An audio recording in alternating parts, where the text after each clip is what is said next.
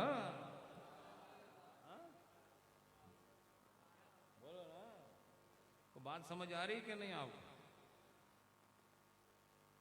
تو اب آپ گھڑے سے پانی لیں یا دریا سے لے لیں، پانی ایک ہی ہے. تو اب اگر کوئی گھڑے سے لے تو دوسرے کہ تو کافر ہو گیا چونکہ تو دریا سے نہیں لے رہا، تو ہم کہیں گے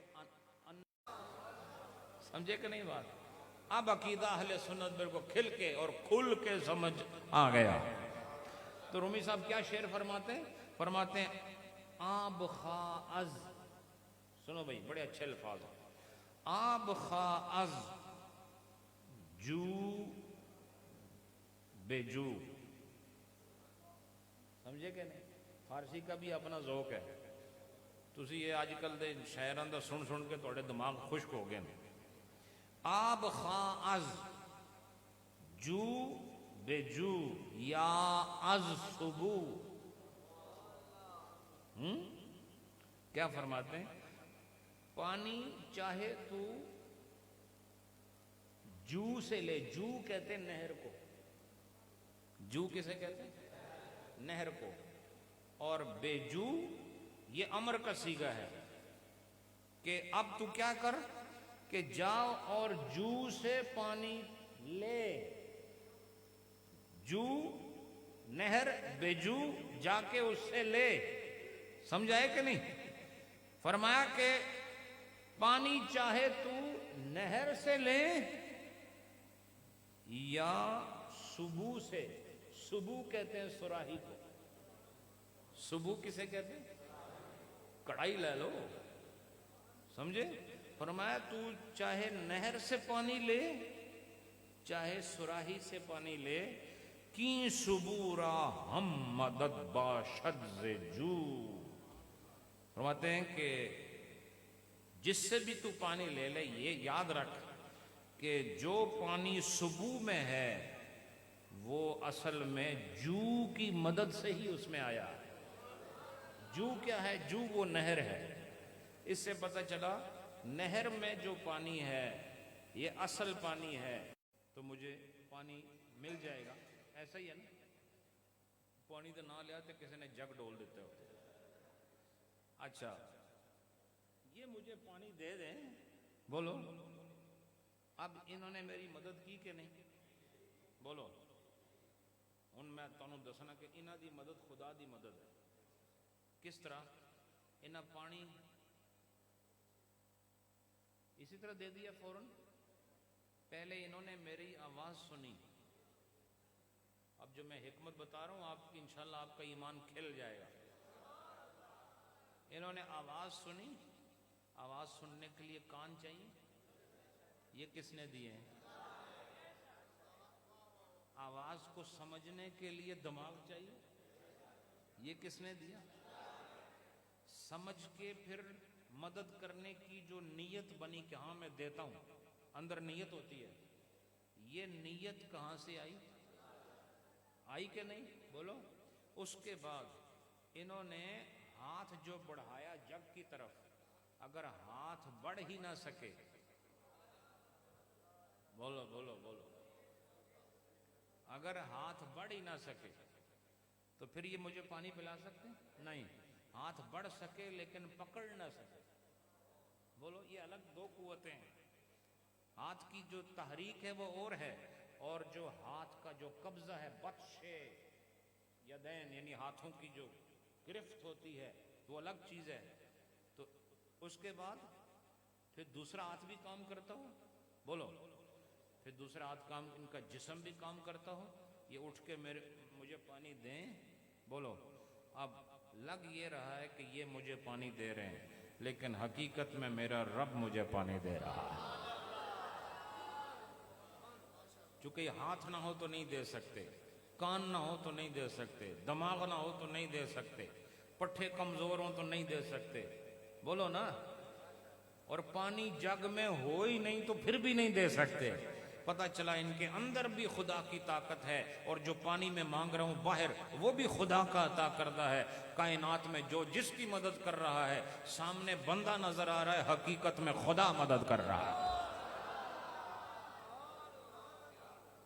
امید ہے آج آپ کو یہ مسئلہ سمجھ آ گیا۔ آب خاز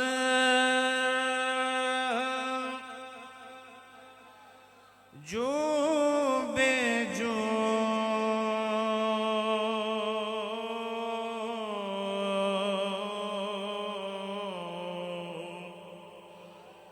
یا از صبح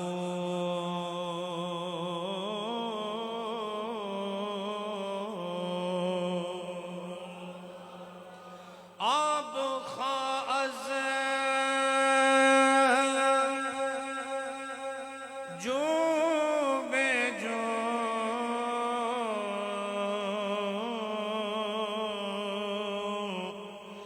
یا از صبح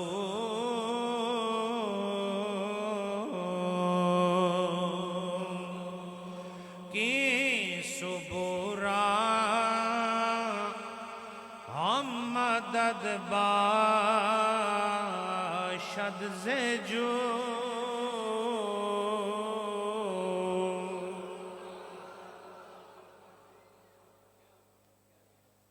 اب حضرات، اگر کسی پیر صاحب کی دعا لگ جاتی ہے، ماں کی دعا، کہتے ہیں نا ماں کی دعا تو رکشوں پہ لکھا ہوتا ہے جنت کی ہوا، تو یہ ماں کی دعا میں کتنی بڑی بات کہاں سے پیدا ہو گئی ہے؟ ماں کی دعا کی قدر اس لیے ہے کہ وہ دعا اصل میں خدا کی طرف وہ دعائیں پہنچتی ہیں، پھر رب انہیں قبول کرتا ہے، اس لیے ماں کی دعا جنت کی ہوا ہوتی ہے۔ پتہ چلا ماں بھی اگر ماں ہے تو رب کی وجہ سے، وہ جو آپ کے لیے تڑپتی ہے، حتیٰ کہ جانوروں میں بھی یہ چیز ہے۔ دیکھیں آپ مجھ کلو دا کٹا تھوڑا پریں کرو تو پھر شور کرتی ہے کہ نہیں؟ بولو۔ اسی طرح بکریاں ہیں، چونکہ اس میں دیسی لوگ بھی بہت بیٹھے ہوئے ہیں، تو یہ جانور کے اندر یہ صفت کہاں سے آئی؟ ہاں، یہ ہمدردی کہ ماں کہتی ہے میرا بچہ میرا بچہ، باپ سارا دن ٹھوکریں کھاتا ہے ان کو رزق کے لیے، گرمی سردی نہیں دیکھتا، اتنی محبت۔ یہ کائنات کا نظام چلانے کے لیے اللہ نے ماں اور باپ دونوں کے دلوں میں اولاد کی محبت پیوستہ کر دی۔ اگر اللہ صرف، میں صحیح بات بتاتا ہوں، اگر صرف ایک دن کے لیے اس محبت کو موقوف کر دے تو کروڑوں لوگ مر جائیں گے، بچے۔ یہ جو ہم بچوں کے لیے تڑپتے ہیں، یہ اندر کون سکھاتا ہے؟ یہ کوئی سکھانے والی چیز ہے؟ وہ تو بولو، جب آپ کے گھر بچہ بچی پیدا ہوتی ہے پھر آپ کتنی محبت کرتے ہیں اس سے، بولو نا۔ کوئی سکھاتا ہے آپ کو؟ اندر ہی اندر خدا نے نظام ایسا بنا دیا، پتہ چلا اصل خدا کی ذات ہے۔ جو بھی آپ کر رہے ہیں، آپ کسی کی مدد کر رہے ہیں، کسی کو پڑھا رہے ہیں، کسی کو خرچہ دے رہے ہیں، بھئی یہ سوچا کرو شکر ہے اللہ نے مینو استعمال کیتا، دے تے وہی رہا ہے نا۔ کبھی اپنے اوپر غرور نہ کرنا کہ تم کچھ کر رہے، آپ کچھ بھی نہیں کر رہے، جو کر رہا ہے میرا رب کر رہا ہے۔ لا الہ الا اللہ، لا الہ الا اللہ۔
إلا الله إلا الله لا إله إلا الله إلا الله إلا الله لا إله إلا الله إلا الله إلا الله لا إله إلا الله إلا الله إلا الله لا إله إلا الله إلا الله إلا الله لا إله إلا الله إلا الله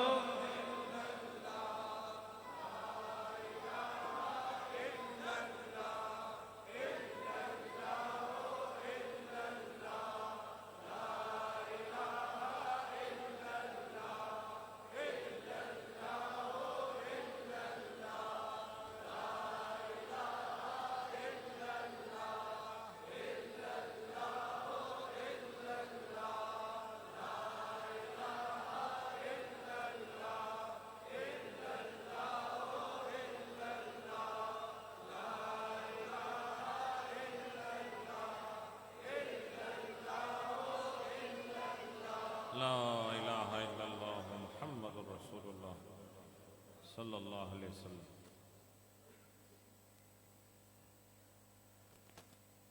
اللہ پاک آپ کی یہ محنت قبول فرمائے. یہ جو آپ ذکر کر رہے ہیں یہ اسی کو ذکر کہتے ہیں کہ اللہ کی الوہیت کا اعلان کر رہے ہیں. اور میں یہ بھی کہنا چاہتا ہوں کہ ذکر اس لیے کیا کریں تاکہ خدا کا ذکر ہو جائے. صرف اس کو یاد کرنے کی نیت سے ذکر کرو. ٹھیک ہے؟ تو جب آپ اس کو یاد کرنے کی نیت سے ذکر کریں گے تو وہ بھی آپ کو یاد کرے گا. ٹھیک ہے؟ یہ بھی منصوص علیہ بات ہے جو میں کر رہا ہوں. ٹھیک ہے؟ اس پر دلیل موجود ہے. تو اللہ کے اب وہ میں نے آیت پڑھی تھی نا، حل تعالی انسان حین من الدہر لم یکن شیئا مذکورا. مذکور وہی ہوتا ہے جس کا ذکر ہو. جس کا ذکر ہو وہ مذکور ہوتا ہے، اور جو ذکر کرے وہ ذاکر ہوتا ہے. ایسا ہی ہے، بولو نا. وہ ذاکر ہوتا ہے جو ذکر کرتا ہے، اور جس کا ذکر ہوتا ہے وہ کون ہوتا ہے؟ وہ مذکور ہوتا ہے. کون ہوتا ہے؟ ہاں. تو اللہ نے فرمایا فذکرونی، تم میرے ذاکر بنو.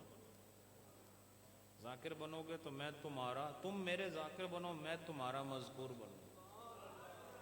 اذکرکم، تم میرے ذاکر بنو تو میں تمہارا مذکور بنوں گا. اور جب تم یہ کر لو گے اذکرکم، پھر کیا ہوگا کہ جب تمہارا ذاکر ہونا اور میرا مذکور ہونا ثابت ہو گیا تو پھر تم دیکھو گے کہ میں ذاکر ہوں گا، تم مذکور ہو. لیکن اس کو ایسا نہ سمجھنا جیسے ہم اس کو ذکر کرتے ہیں وہ بھی ہمیں ذکر کرتا ہے. نہیں، وہ ذکر کرتا ہے اپنے بندوں کا اپنی شان کے مطابق، اور اس کی شان اسی کو پتہ ہے. بندہ تعویل نہ کرے. ٹھیک ہے؟ الا یہ کہ کوئی بہت ضروری بات ہو. ٹھیک ہے؟ تو اللہ کا ذکر کرنا اور پھر اللہ کا بندے کا ذکر کرنا، یہ بھی ایک طریقے سے اس میں بھی بڑی یعنی یوں سمجھے متشابہات کے قبیل سے اگر اس کو لیں تو کوئی اتنی بڑی بات نہیں ہے. کہ ایسا تو نہیں ہو سکتا نا ہم کہیں اللہ اللہ، وہ کہے بندے بندے. ایسا تو نہیں ہے، کیونکہ ہم تو جو ذکر کر رہے ہیں وہ عبادت ہے. تو وہ عبادت تو نہیں کرتا. بولو نا. تو وہ کس طرح یاد کرتا ہے؟ کرتا ضرور ہے. یہ اس کو اس پر ایمان لانا ضروری ہے کہ اللہ یاد ضرور کرتا ہے بندے کو. کیسے کرتا ہے وہ خدا کو پتہ ہے کیسے کرتا ہے.